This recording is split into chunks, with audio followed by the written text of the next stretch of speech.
Sí, es un presupuesto que recorta muchos recursos en áreas importantes. Por ejemplo, al Ministerio de Educación le recortan 34 millones y hay recortes en educación de parvularia, media, básica. A la Universidad de El Salvador le dejan el mismo presupuesto, pero disminuyen en las otras áreas y disminuyen en el componente de infraestructura, que es importante para la mejoría de los centros escolares. En salud hay una disminución de 155 millones con respecto al presupuesto del año 2024 y no hay aumento de salario. O sea, la ley del escalafón no la van a aplicar, que obliga a un aumento anual. En educación tampoco. En educación debieron subir el salario en el 2023, porque es cada 3 años el escalafón. Estamos en el 24, no se aumentó y vamos para el 25. Hay un recorte de un poquito más de 1.000 plazas en el Ministerio de Salud y en educación como 780 más o menos. En salud le recortan al Hospital Rosales, al Hospital de la Mujer y al Hospital Benjamín Blum y también a un hospital de Sonsonate. Entonces son recortes delicados porque estamos hablando de los dos ministerios más grandes del país, más importantes, la salud y la educación. Hay otro ministerio muy importante que es agricultura, porque la actividad agrícola es esencial para generar alimentos y empleo. Entonces hay un recorte de 70 y pico de millones, 40 y pico de por ciento.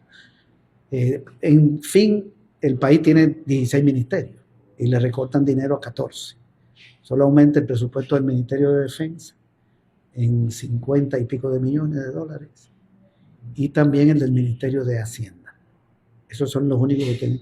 Todo lo demás tiene recorte. Obras Públicas 1.6, el Ministerio de Vivienda tiene recorte y es muy, muy importante para las viviendas, digamos, para los sectores populares. Porque comprar una vivienda de la empresa privada es delicado, es difícil, se requiere un salario de $3,000, según Casal, para poder comprar una vivienda. Hay recorte en cultura, muy fuerte. Hay recorte en el Ministerio de Turismo que nos llama la atención porque el gobierno estaba hablando de promover el turismo. También en el Ministerio de Relaciones Exteriores hay un pequeño recorte. Ese no es tan importante para mí, no lo cuestionaría ese recorte, pero los otros sí. Y en el rubro de inversión, que es obra, construcciones, hay un recorte de un poquito más de 100, es un recorte como de 145 millones de dólares. Es decir, este año aprobaron 1.300 millones para hacer obras, carretera, puente, que es lo que hacen los gobiernos, infraestructura.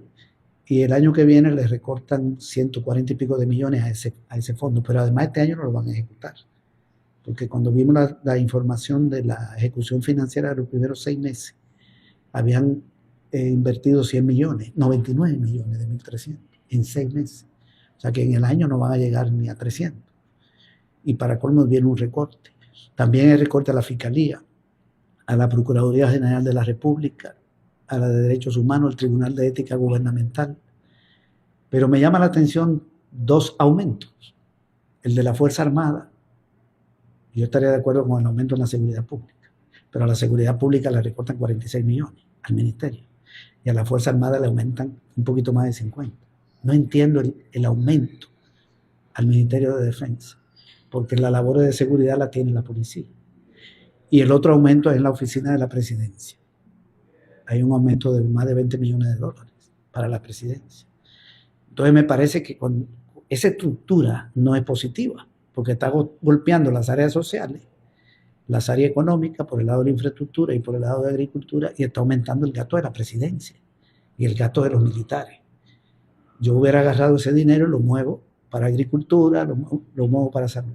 Lo otro es que el pago de la deuda es muy grande, son más de 2.700 millones de dólares. Pero bueno, eso hay que pagarlo, porque es una obligación. Y el 55% es interés, que no reducen la deuda. Y ahí va a haber desembolso de 37 préstamos, porque hay 37 préstamos. El país tiene más de 100 préstamos, pero digamos hay 37, donde ya hay desembolso para el año que viene por 1.200 millones. Es decir, que va a tener deuda el presupuesto. Siempre tiene deuda. Y me parece que están inflando la recaudación. Tengo dudas sobre si pueden recaudar lo que dicen a través de los ingresos corrientes. Entonces es un presupuesto que no está orientado a la infraestructura, a mejorar la situación económica del país por el lado de la inversión y por el lado de la agricultura. No tiene apoyo también para la microempresa y afecta a las áreas sociales, salud, educación, medio ambiente, cultura. Incluso hay un recorte de $1.100.000 a ANDA, a la empresa de agua, en un país que tiene problemas de agua. No sé por qué lo han estructurado de manera tan negativa. No es un instrumento de desarrollo. Con respecto a la recaudación, usted mencionaba, se pueden aplicar algunas medidas, digamos, para poder solventar algunos problemas económicos que se están dando dentro del gobierno. Sí, en el plan Cucastalán, que sirvió de base a la candidatura de Nayib Bukele para las elecciones del 19, es un plan que se presentó, él lo presentó públicamente, ahí se habla de una reforma tributaria progresiva, está escrito, así como ahí se dice que iban a hacer 5.000 escuelas, 1.000 por año, 3 sedes de la UE, ahí se hablaba de 3, después se habló de 4, pero en el plan se hablaba de 3, no hay 3 sedes ni están reparadas esas escuelas. Pero la reforma tributaria progresiva lo que quiere decir es que el gobierno tome medidas para aumentar su recaudación con impuestos a los que más tienen, a la gente que tiene más recursos. Por ejemplo, aquí hay un banco que se gana más de $60 millones en el año. Entonces, en vez de que pague el 30% sobre la ganancia de más de 150.000, tú le puedes subir el impuesto a que pague 40% al banco. No estoy hablando del IVA, porque si sube el IVA suben los precios. Estoy hablando de la ganancia de un banco o una persona que tenga una casa de lujo, una vivienda de $500.000 que le cobren impuestos. Eso no sube los precios de nada. O que tengan vivienda en las playas. Esas son las medidas fiscales a las que se le llama progresiva, que es recaudar más de lo que tienen más. Pero no se ha tomado ni una medida en 5 años y unos meses ya del segundo mandato. Aquí solo se ha puesto un impuesto al seguro para recaudar para los bomberos. 50 millones. Cuando estamos hablando de un presupuesto de 9.000 y pico de millones. Entonces, no ha intentado recaudar aplicando la reforma tributaria y tiene la correlación del 2021. El presidente tiene diputados que le pueden aprobar todo. No tiene problema de que tiene que negociar, como otros gobiernos que no tenían la mitad más uno de los diputados, mucho menos los 2/3. En este momento hay 60 diputados y diputadas y solo hay uno de oposición, que es la de Vamos. Hay 59 que están en función del gobierno, incluyendo los 2 de Arena. Pero bueno, solo Nuevas Ideas tiene 55, entonces no tiene problema de correlación. Que apruebe impuestos a los ricos y invierta en salud, en educación y para el endeudamiento. Porque va a continuar el endeudamiento. Esta deuda, que estaba en 19.240 millones, de 30 años, hoy está en 31.200, ha subido en 12.000 millones. Lo que fue 19.000 millones en 30 años se convirtió en 31.000 millones, 12.000 más en 5 años. En 5 años, 12.000 millones incrementó la deuda. La de pensiones se duplicó de 5.070 a más de 10.200. Y ha crecido la pobreza, porque la encuesta de hogares del 2019, publicada en el 20, el gobierno de Bukele habla de una pobreza de 22.8% de los hogares. Y la de 2023, publicada en mayo del 24, en el gobierno actual, habla de 27.2. Crece la deuda, crece la pobreza. ¿Pero por qué crece la deuda? No hacen la reforma tributaria. Aumenta el gasto militar, el gasto de propaganda, el gasto de seguridad, el gasto de la Cancillería. Hay que pagar deuda, porque hay que gastar. Todo gobierno le deja deuda a otro. Bukele le dejó a Bukele 12.000 millones más de deuda. Y si vuelve en el futuro, le va a dejar otros 10.000 más. Es normal que un gobierno le deje deuda a otro, pero creo que le ha dejado demasiada y que no era necesario un endeudamiento tan grande y sobre todo un endeudamiento que no ha conducido a mejorar los indicadores sociales. El propio presidente reconoce que hay un problema económico.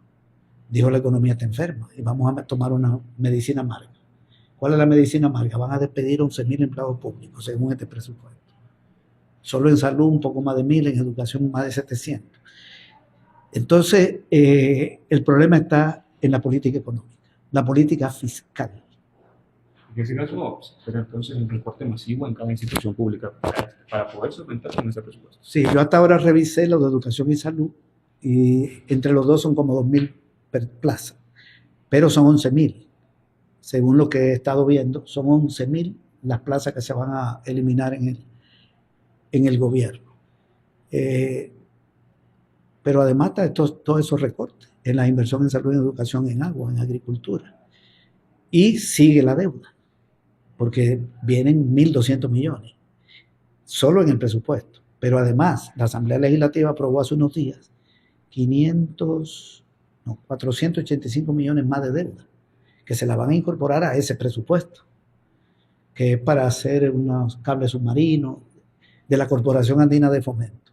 Es decir, que ya el año que viene habrá endeudamiento, más o menos, por 1.700 millones, más o menos.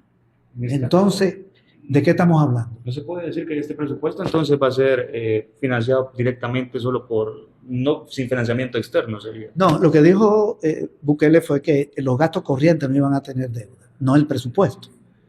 El presupuesto necesita deuda, porque los ingresos corrientes no lo pueden financiar.